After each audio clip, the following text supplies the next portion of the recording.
खुलुमबाय।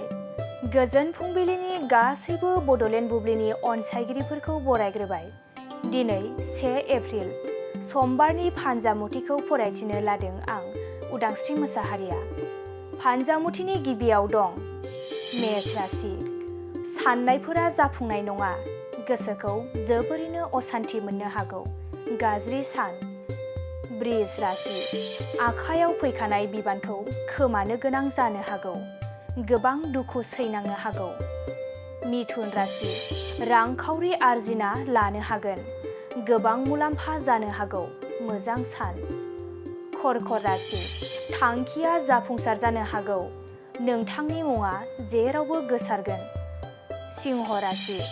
नोंथांनि देहायाव सानाय सुनाय सोमजिनो हागौ। जानाय लोंनायाव एसे खेल लानाया गाहाम जागोन।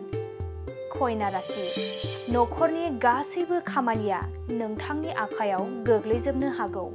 जोबोरैनो खस्थ' मोनखांगोन। तुला राशि। सोरजोंबा दाय जालायना थानायफोर दंब्ला गोरोबज्लायफिननो हागौ। मोजां सान जागोन। वृश्चिक राशि।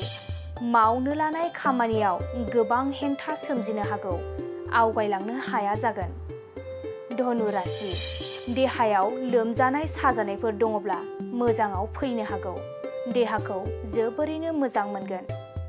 मकर राशि। गोबावनिफ्रायनो आसा खालामनाय सिमाङा फेलें जानो हागौ। गोसोआ खामग्लिनो हागौ। कुम्भ राशि।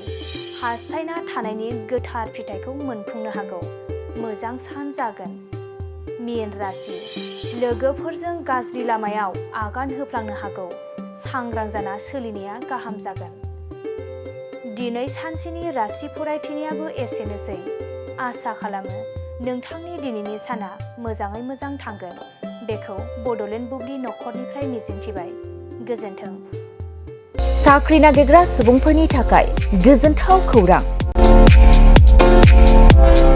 गिबि खेबनि थाखाय आरबि मेथमेटिक्स सेन्टारा बाक्सानि सदर मसलपुराव गासै कम्पिटिटिभ एग्जामनि थाखाय गोदानै कचिं सेन्टार बेखेवनो थांगासिनो दं।